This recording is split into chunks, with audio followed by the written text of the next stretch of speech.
Good day.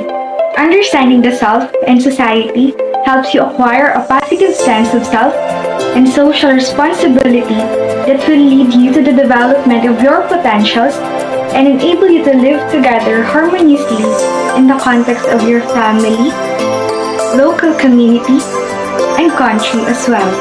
In an increasingly globalized world, it is important that you are able to see things through the hearts, minds, and eyes of others, and understand the impact of regional and global issues on your lives and the lives of the members of your family, community, and country. I am Janivic Morado Buendia. Me and my groupmates will discuss to you about self-awareness as a Filipino, as a member of the community, and as an instrument of change.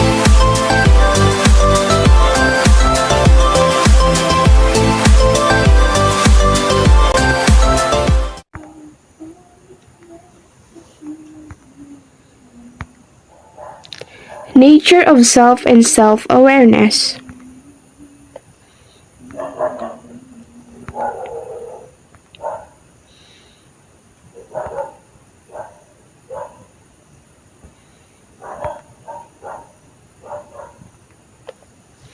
Self is refers to a person's essential being that distinguishes them from others, especially considered as the object of introspection or reflexive action. So, ito ay tumutukoy sa mahalagang pagkatao ng isang tao na nagpapaiba sa kanila sa iba. Lalo na, itinuturing na bagay ng pagsisiyasat sa sarili o reflexive action. Aspects of the self include physical self, the felt sense, and include the physical body. It covers perception of our body, the images we have of our body, how fat, thin, muscular, and so forth. So, physical self ay ang nadarama at kasama ang physical na katawan. Sinasaklaw nito ang mga persepsyon ng ating katawan, ang mga imahe na meron tayo sa ating katawan, kung gaano kataba, kapayat, matipuno at iba pa.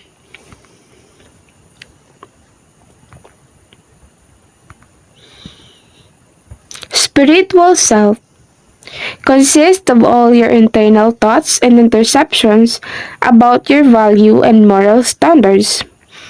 Spiritual self ay binubuo ng lahat ng iyong panloob na kaisipan at pagharang tungkol sa iyong halaga at mga pamantayang moral.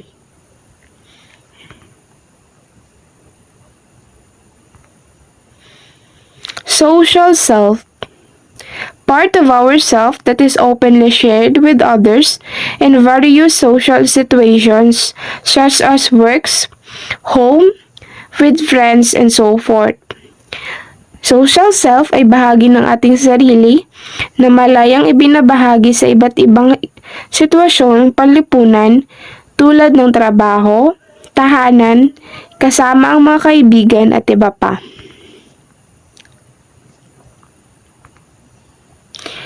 Emotional self, an aspect that help you connect, process, and reflect range of emotions. Emotional self ay isang aspeto na tumutulong sa iyong kumonekta, magproseso at pagpakita ng hanay ng mga emosyon. Types of self-care. Physical. Examples are sleep, stretching, walking, physical release, healthy food, yoga, and rest. Emotional. Examples are stress management, emotional maturity, forgiveness, compassion, and kindness. Social. Examples are boundaries, support system, positive social media, communication, time together, and ask for help. Spiritual examples are time alone, meditation, yoga, connection, nature, journaling, and sacred place.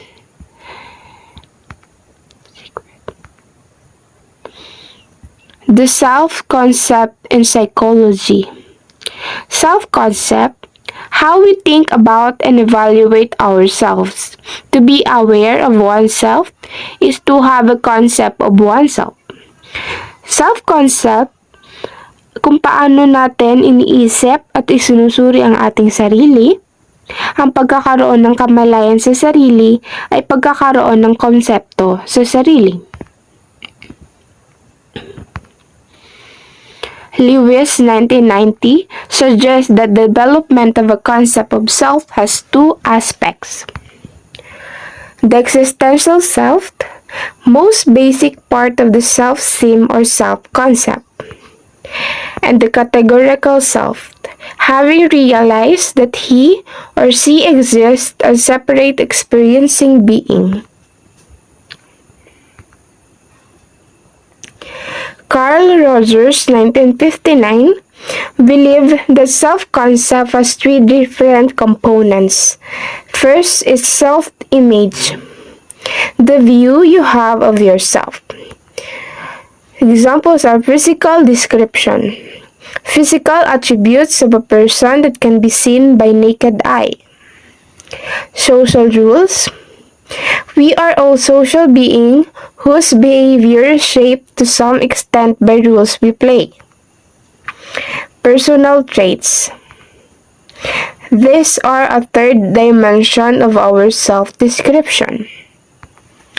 Second components are ideal self. What you'd like to be can be influenced by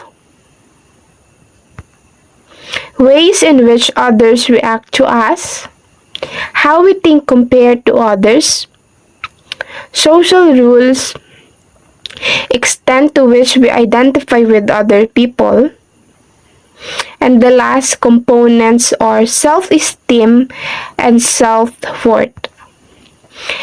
It is the extent to which you value yourself. High self-esteem is a positive view of ourselves, and low self-esteem is the negative view of ourselves.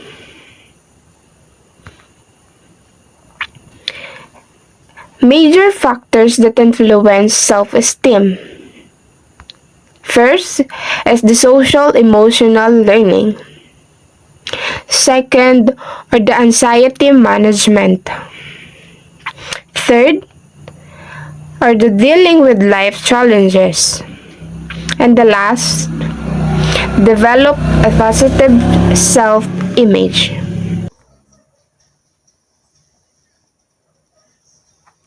Self-awareness. Self-awareness, having a clear perception of your personality, including strengths, weakness, thoughts, beliefs, motivations, and emotions. Ang kamalayan sa sarili ay pagkakaroon ng malinaw na pag-unawa sa iyong pagkatao, kasama dito ang iyong kalakasan, kahinaan, saloobin, paniniwala, motivation, at emosyon. Allows you to understand other people, how they perceive you, your attitude, and your responses to them in the moment. Nagbibigay daan din ito sa iyo na maunawa ng ibang tao kung paano nila nakikita ang iyong saloobin at ang iyong mga tugon sa kanila sa sandaling ito.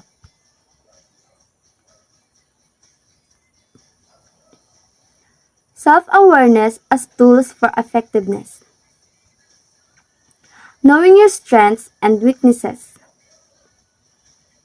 Developing intuitive decision-making skills.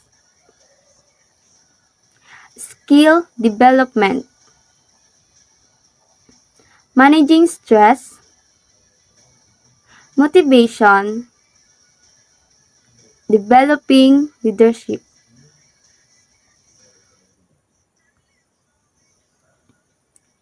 Human behavior essentials for obtaining self-success. An independent, self-confident, persistence, a big imaginations, a thick skin, clarity of self-understanding, clarity of intent, focus, optimism, and fashion. Key areas of self-awareness. Personality. We don't normally change our personalities, values, and needs based on what we learn about ourselves, but an understanding of our personalities can help us find situations in which we will thrive and help us avoid situations in which we will experience too much stress. Hindi natin karaniwang binabago ang ating pagkatao, halaga at pangangailangan batay sa natutunan natin tungkol sa ating sarili. Ngunit ang pag-unawa sa ating katauhan ay makakatulong sa atin na makahanap ng mga sitwasyon kung saan tayo uunlad. At makakatulong sa atin na maiwasan ang mga sitwasyon kung saan makaranas tayo ng labis na stress. Values. It's important that we each know and focus on our personal values. When we focus on our values, we are more likely to accomplish what we consider most important. Mahalaga na alam natin at tumuon sa ating mga personal na halaga. Dahil kapag nakatuon tayo sa ating mga pinahalagahan, mas may sa katutuparan natin ang ating tinuturing nating pinakamahalaga. Habits are the behaviors that we repeat routinely and often automatically. Ang ating mga gawi ay ang mga pag-uugali na palagi nating inuulit. Emotions, understanding your own feelings, what causes them, and how they impact your thoughts and actions are emotional self-awareness. Ang pag-unawa sa iyong sariling mga damdamin, kung ano ang sariling sanhi ng mga ito ay kung paano ito nakakaapekto sa iyong iniisip at kilos ay emosyonal na kamalayan sa sarili. Needs. One of the advantages of knowing which needs the strongest influence on our own behaviors is the ability to understand how they affect our interpersonal. Sa mga pakinabang ng pag-alam kung alin ang nangangailangan ng pinakamalakas na impluwensya sa ating sariling mga pag-uugali ay ang kakayahang maunawaan kung paano nakakaapekto ang mga ito sa ating interpersonal.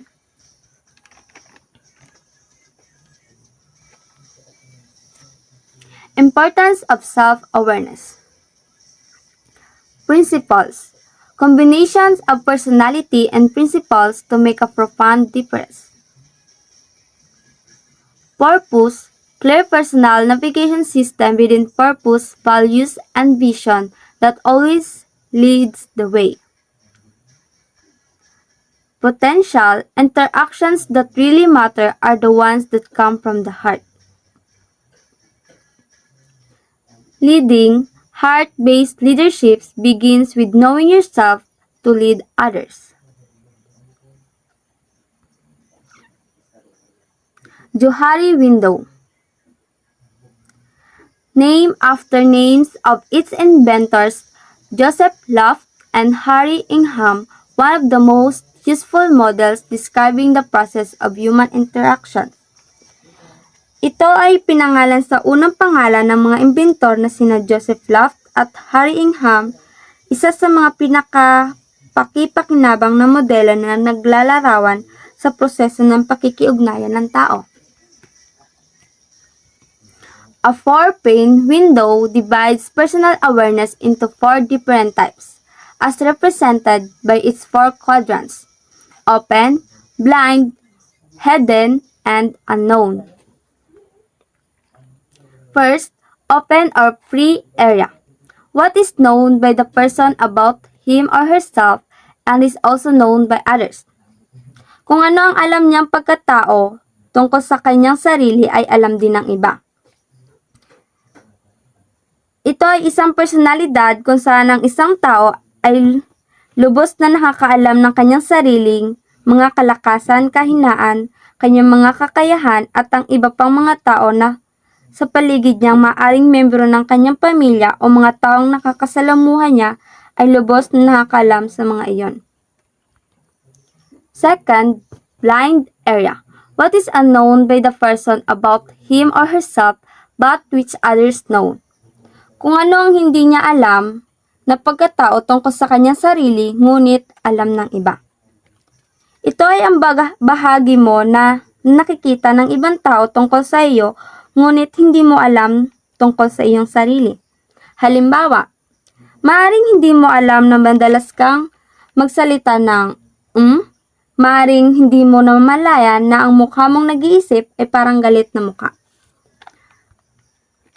Third, hidden area. What the person knows about him or herself that others do not know. Kung ano ang alam niya tungkol sa kanyang sarili na hindi alam ng iba. 4. Unknown area. What is unknown by the person about him or herself and is also known by others. Kung ano ang hindi alam ng kanyang sarili tungkol sa kanyang pagkatao, hindi rin alam ng iba. Ito ang personalidad na hindi alam ng iyong sarili pati na rin ng iba. Kabilang dito ang iyong damdaming, kakayahan, talento at iba pa. Ito ay maaaring dahil sa traumatikong mga nakaraang karanasan o mga kaganapan na maaaring hindi mo alam sa buong buhay mo.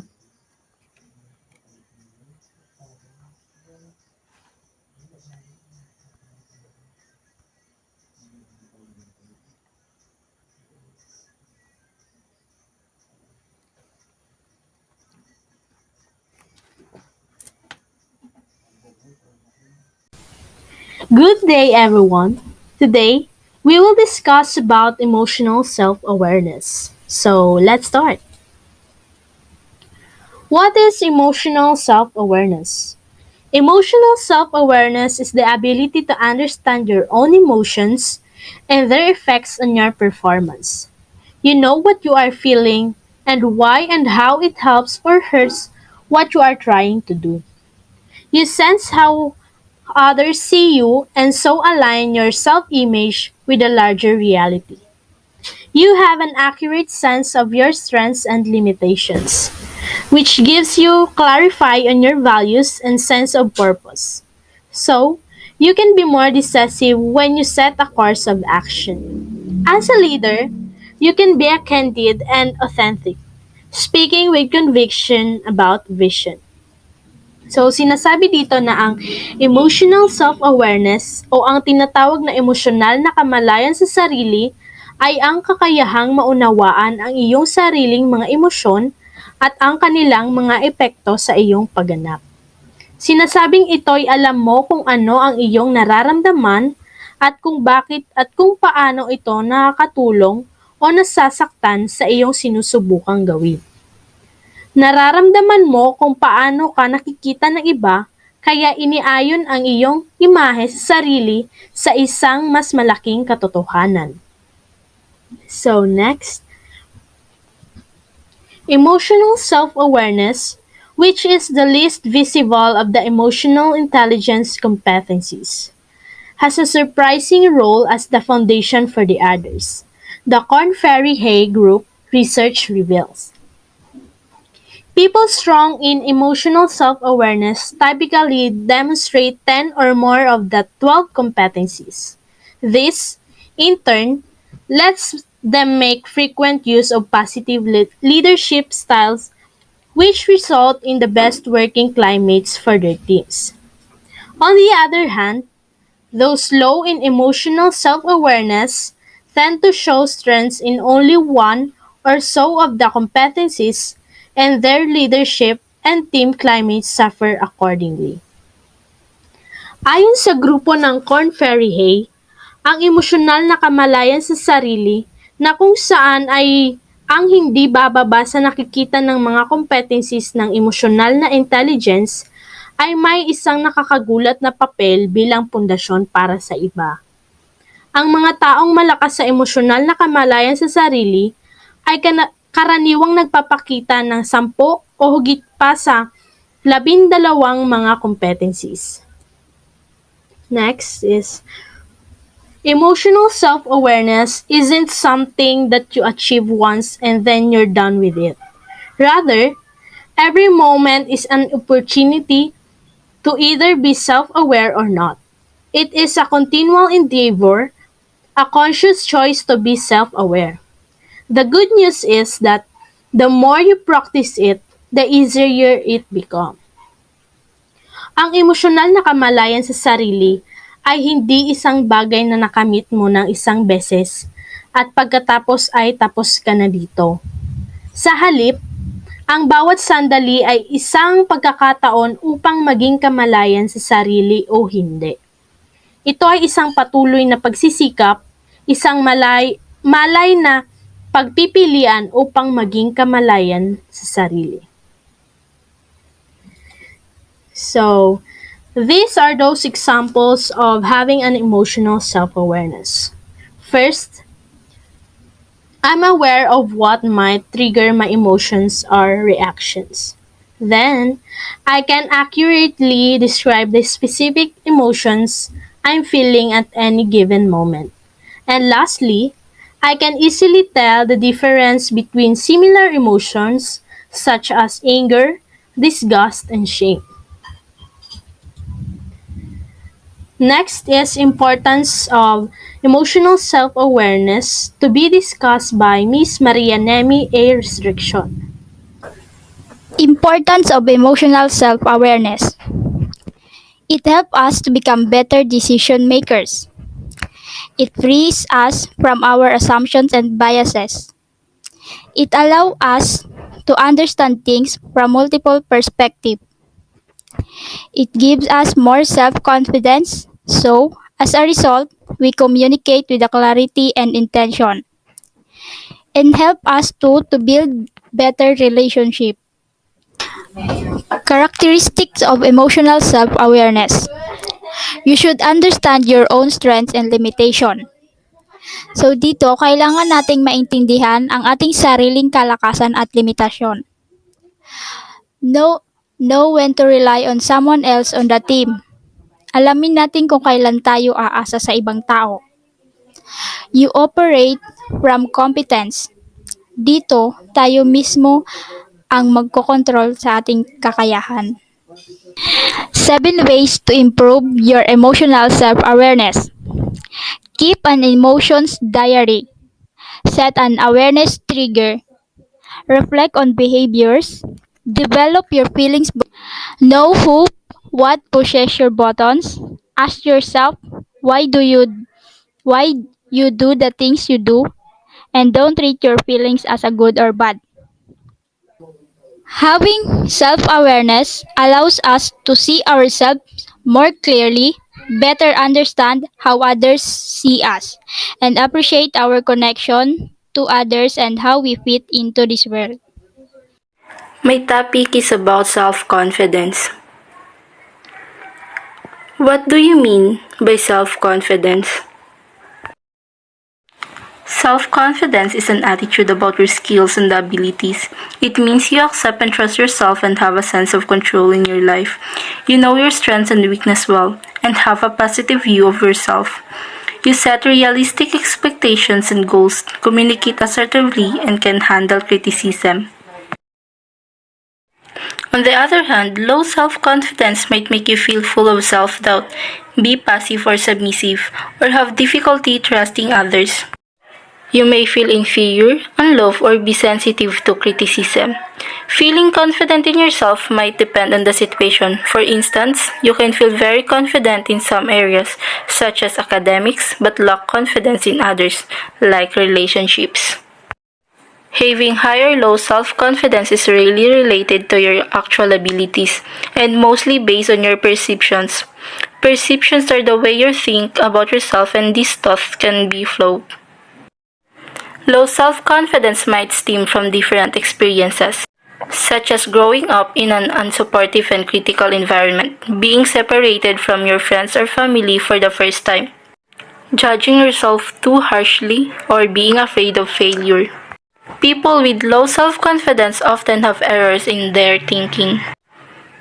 What is the importance of self-confidence? Confidence helps us feel ready for life experiences. When we're confident, we're more likely to move forward with people and opportunities, not back away from them. And if things don't work out at first, confidence helps us try again. It's the opposite when confidence is low. People who are low on confidence might be less likely to try new things or reach out to new people. If they fail at something the first time, they might be less likely to try again. A lack of confidence can hold people back from reaching their full potential. Ways to gain your self-confidence. Number 1. Recognize what you're good at. We're all good at something, whether it's cooking, singing, doing puzzles, or being a friend. We also tend to enjoy doing the things we're good at, which can help boost your mood. Number 2. Build positive relationship. If you find certain people tend to bring you down, try to spend less time with them, or tell them how you feel about their words or actions. Try to build relationship with people who are positive and who appreciate you. Number 3. Be kind to yourself. Being kind to yourself means being gentle to yourself at times when you feel like being self-critical. Think what you'd say to a friend in a similar situation. We often give far better advice to others than we do to ourselves. Number 4. Learn to be assertive. Being assertive is about respecting other people's opinions and needs and expecting the same from them.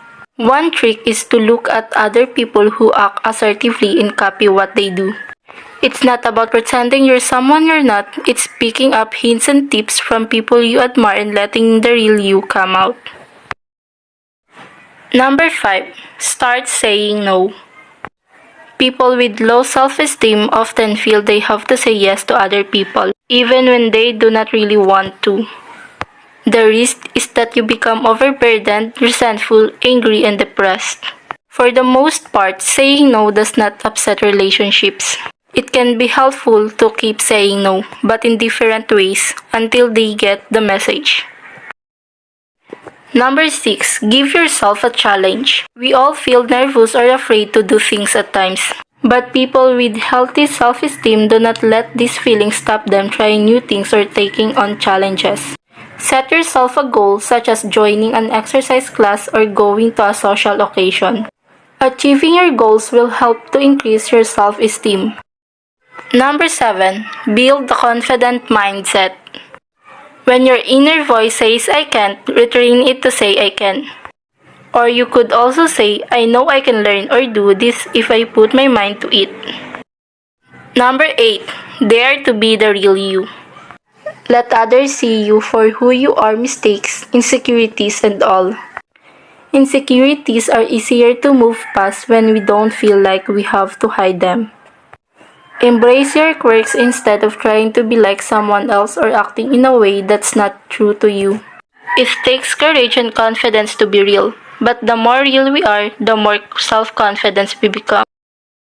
Confidence builds self-esteem.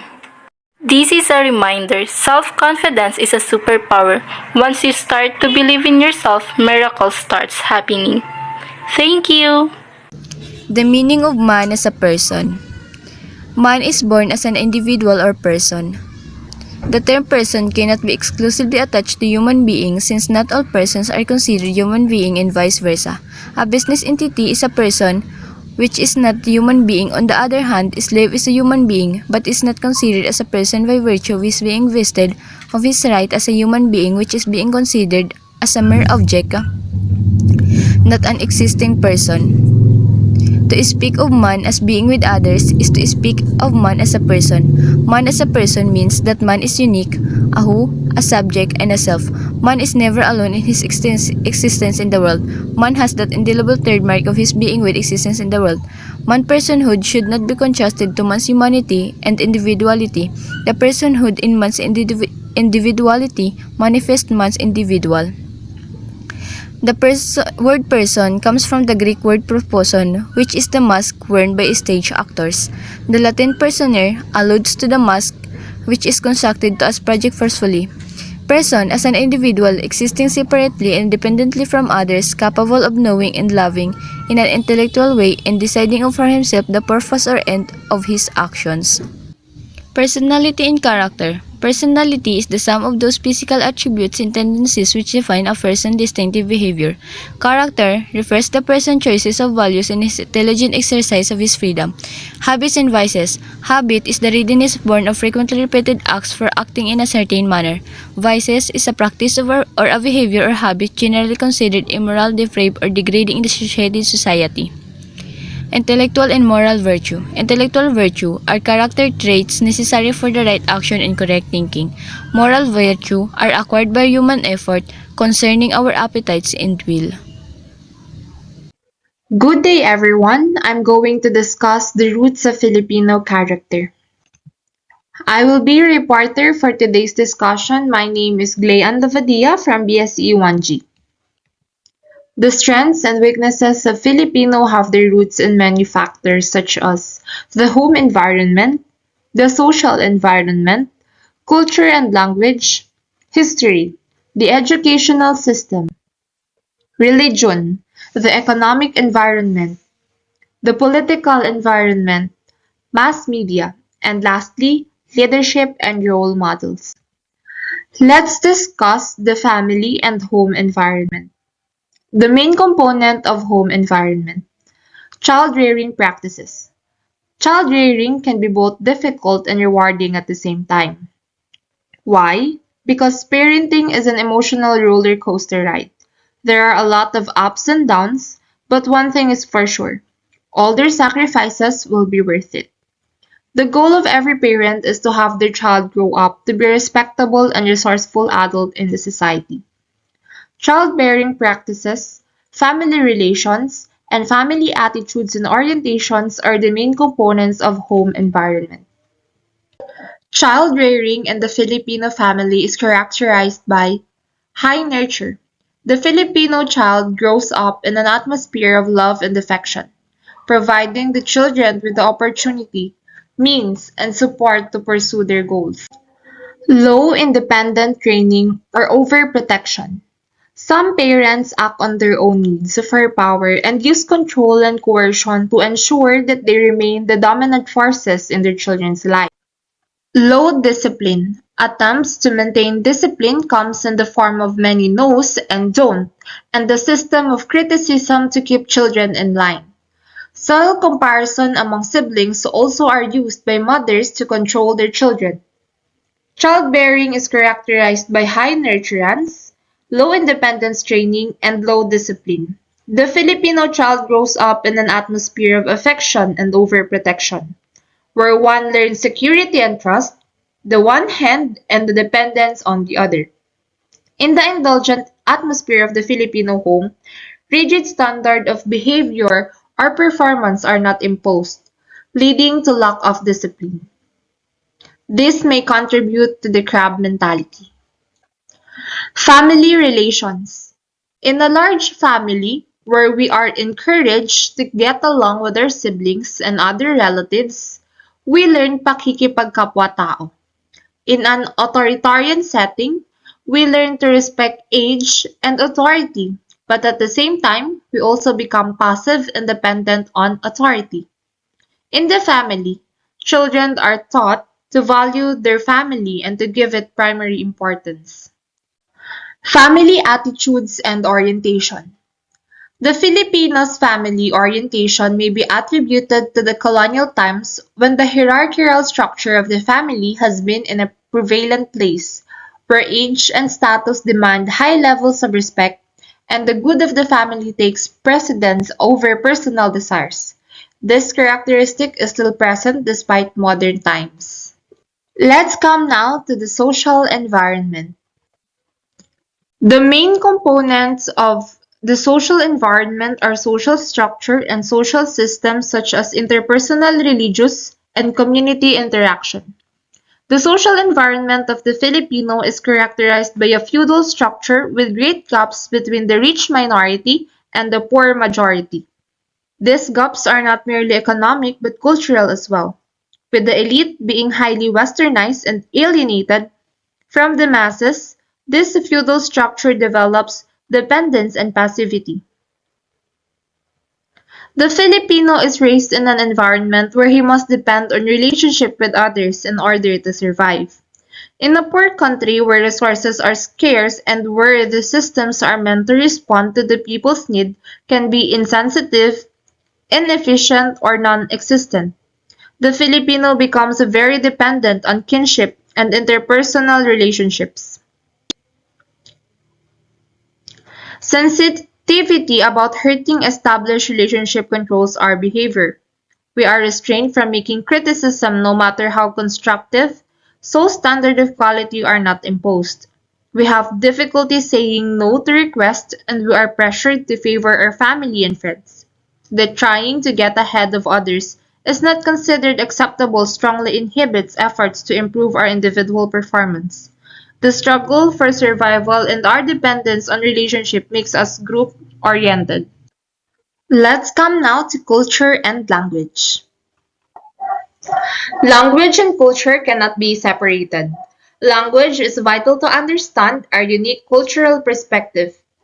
Our language is a tool that is used to explore and experience our cultures and the perspective that are embedded in our culture. Much has been written about Filipino cultural values. Characteristics such as warmth and personal orientation, devotion to family, and the sense of joy and humor are part of our culture. Moreover, they are reinforced by all socializing forces such as family, school, and peer group.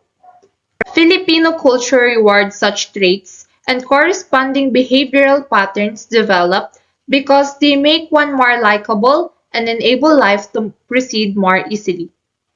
Aside from emphasizing interpersonal values, Filipino culture is also characterized by an openness to the outside which easily incorporates foreign elements without the basic consciousness of our culture core. This is related to our colonial mentality and to the use of English as the medium of instruction in schools. The introduction of English as the medium of education de-Filipinized the youth and taught them to regard American culture as superior. The use of English also contributes to the lack of self-confidence of the Filipino. The fact that doing well means using a foreign language, which foreigners inevitably can handle better leads to an inferiority complex at a very early age. We find that our self-esteem depends on the mastery of something foreign. The use of a foreign language may also explain the Filipinos' unreflectiveness and mental laziness. Thinking in our native language but expressing ourselves in English results not only in the lack of confidence but also in our diminished power of expression, imprecision, and stunted development of our intellectual powers. Next is history. We are the product of our colonial history, which is regarded by many as the culprit behind our lack of nationalism and our colonial mentality. Colonialism developed a mindset in the Filipino which encouraged us to think of the colonial power as superior and more powerful. As a second-class citizen beneath the Spanish and then the Americans, we developed a dependence on foreign powers that make us believe we are not responsible for our country's fate. The American influence is more ingrained in the Philippines because the Americans set up a public school system where we learned English and the American way of life. Present day, media reinforce these colonial influences, and the Filipino elite sets the example by their Western ways. Another vestige of our colonial past in our basic attitude towards the government, which we have learned to identify as foreign and apart from us. Thus, we do not identify with the government and we are distrustful and uncooperative towards it. Much time and energy is spent trying to outsmart the government, which we have learned from our colonial past to regard as an enemy. Let's move on to the educational system. Aside from the problems inherent in the use of foreign language in our educational system, the educational system leads to other problems for us as a people. The lack of suitable local textbook and the dependence on foreign textbook, particularly in the higher school levels, force Filipino students as well as their teachers to use school materials that are irrelevant to the Philippine setting. From this comes a mindset that things learned in school are not related to real life. Aside from the influence of the formal curriculum, there are the influence of the hidden curriculum, the values taught informally by the Philippine school system. Schools are highly authoritarian with the teacher as the central focus. The Filipino student is taught to be dependent on the teacher, so he attempts to record verbatim what the teacher says and to give this back in its original form and with little processing during examinations. Teachers reward well-behaved and obedient students are uncomfortable with those who ask questions and express a different viewpoint. The Filipino student learns passivity and conformity. Critical thinking is not learned in school. Let's come now to religion. Religion is the root of the Filipino's optimism and his capacity to accept life's hardship. However, religion also instills in the Filipino attitude of resignation and a preoccupation with the afterlife. We also become vulnerable to being victimized by opportunism, oppression, exploitation, and superstition. The economic environment. Many Filipino traits are rooted in poverty and the hard life that is lot of most Filipinos. Our difficulties drive us to take risks, impel us to work very hard, and develop in us the ability to survive. Poverty, however, has also become the excuse for graft and corruption, particularly among the lower ranks of the bureaucracy.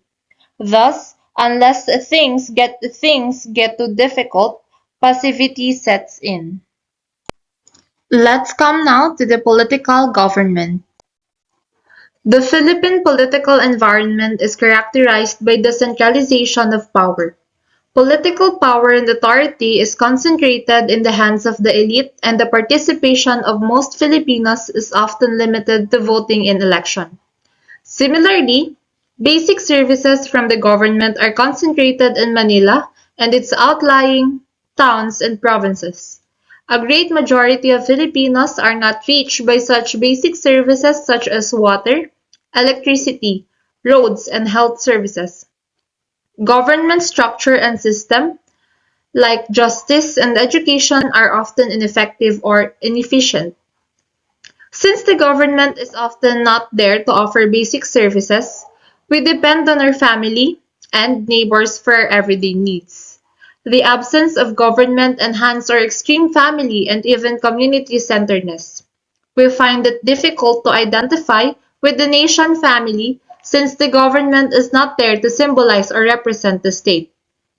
The fact that political power is still very much concentrated in the hands of few may lead to passivity.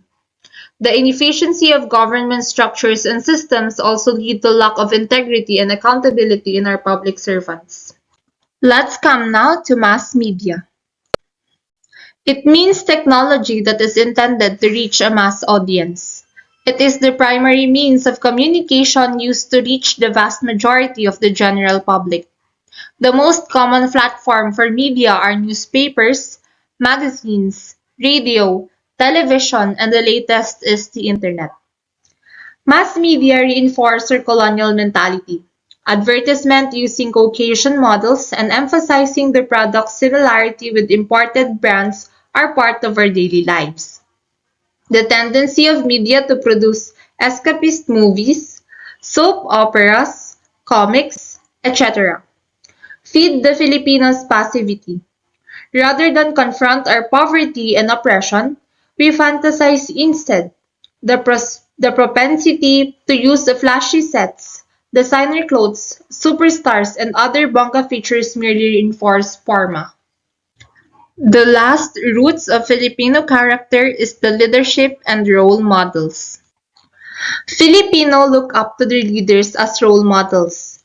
Political leaders are the main models, but all other leaders serve as role models as well.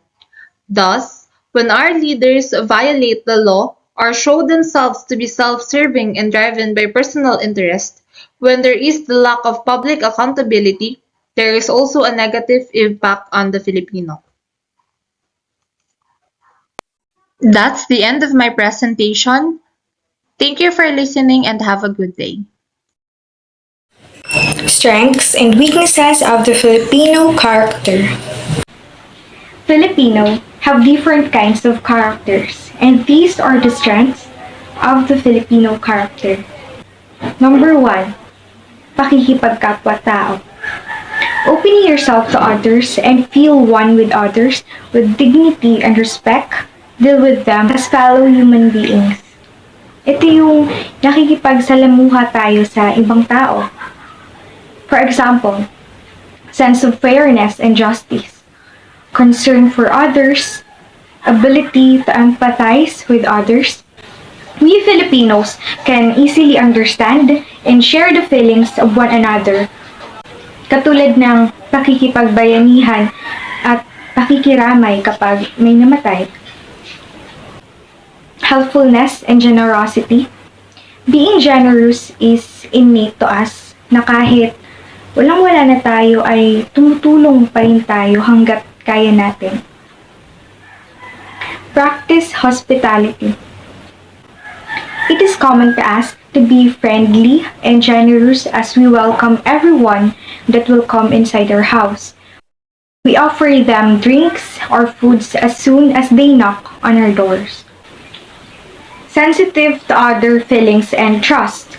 We always use the word, "Uy, okay ka lang?"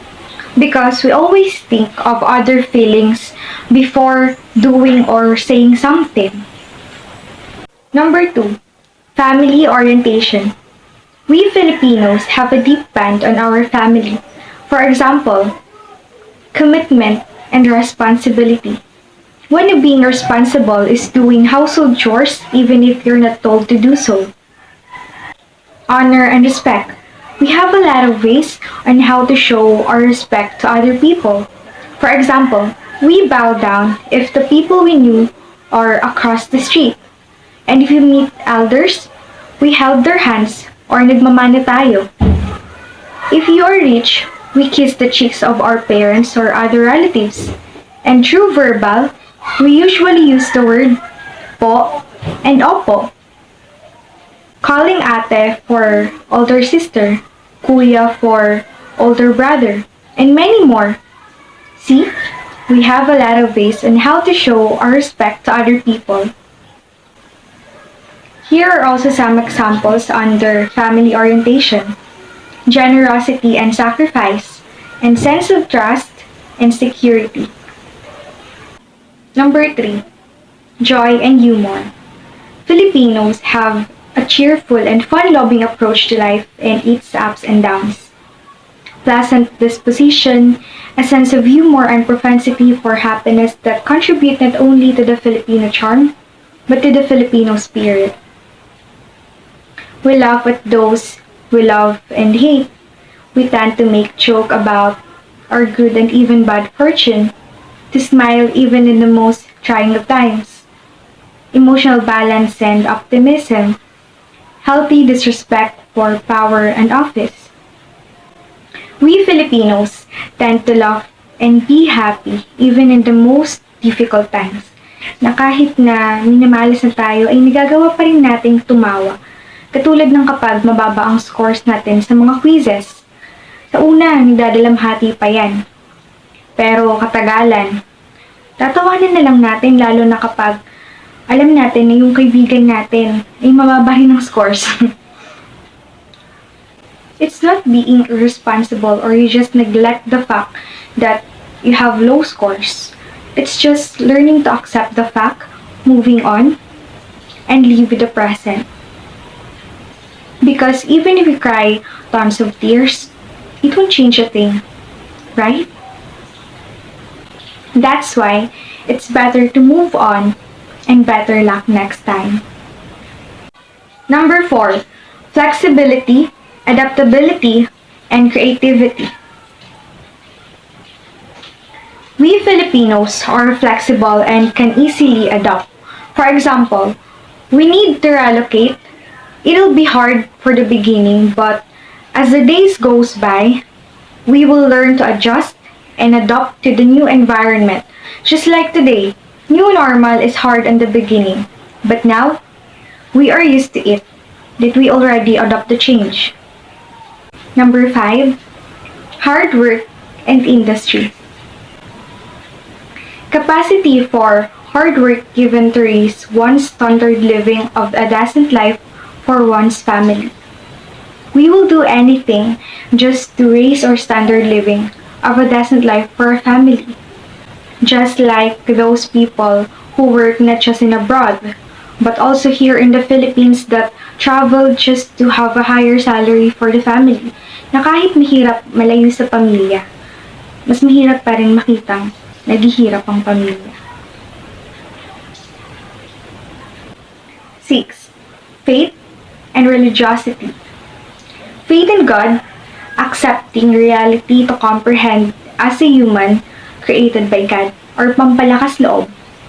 A lot of Filipinos are Christians and we believe that we, humans, are created by God. That in difficult times, we were able to surpass every challenges and obstacles because God is with us. And lastly, number 7, ability to survive. In difficult times, we have the ability to survive. For example, during calamities, we suffer and endure the hunger and eat what is the available food. If our house is destroyed, then we will do anything just to build temporary or permanent shelter. When there are strengths, there are also weaknesses of the Filipino character. Here are the weaknesses of the Filipino character. Number 1, extreme family-centeredness. Strong family protection, good or bad condition. Masyadong loyal sa pamilya. Sa bawat desisyon, pamilya lang ang isinasaalang-alang, hindi na naiisip na natatapakan ng iba. For example, manager ka na, tas yung kapatid mo, gusto mong i-promote kasi syempre, kapatid mo eh. Uunahin mo yun kahit na may mga nauna na sa kanya. You will pull some strings to be able to promote your sibling. And the worst is, you disregard the common good for everyone just for the sake of your family. Number 2, extreme personalism.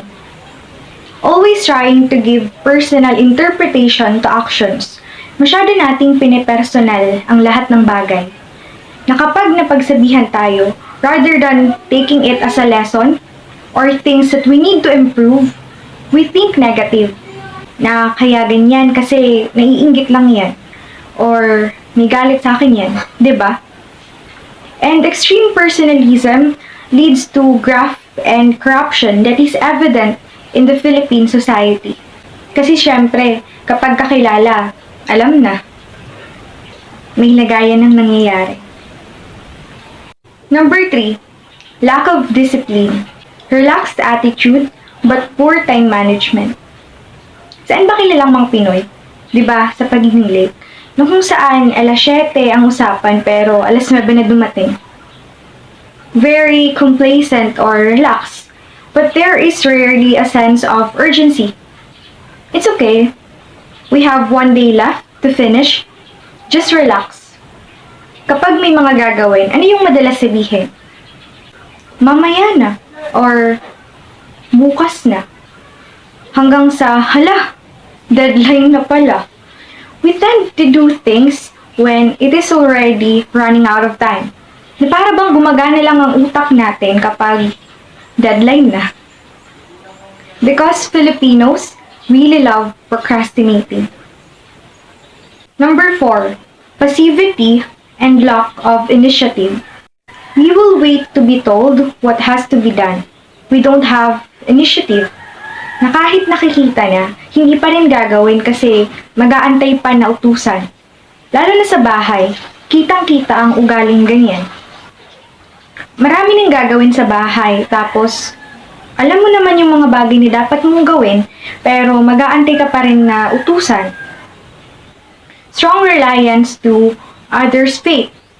Palaging sinasabi na, bahala na si ano, bahala na si Batman. Too patient without any plan or action. Bahala na system, no matter what. At least we tried. Ito, madalas talaga to. Lalo na sa mga paggawa ng outputs. Minsan, mema na lang. Mema i-submit. That we can settle for less when in fact, we can do better. Doubt and debate first, then study. Discuss until planning and action. Yan! Magrereklamo na muna bago gawin. Sasabihin hindi kaya kahit hindi pa naman nasusubukan. 5. Colonial mentality. Lack of love and appreciation on our country. Mas gusto natin kapag imported, di ba? Ayaw natin ng mga local products kasi iniisip na mababa ang quality. Number 6. Kanya-kanya syndrome or talangka mentality. Self-serving attitude that generates feeling of envy and competitiveness towards others or status versus prestige. For example, personal ambition but insensitive to common good, crowd mentality, and lack of appreciation resulting to unhealthy competition.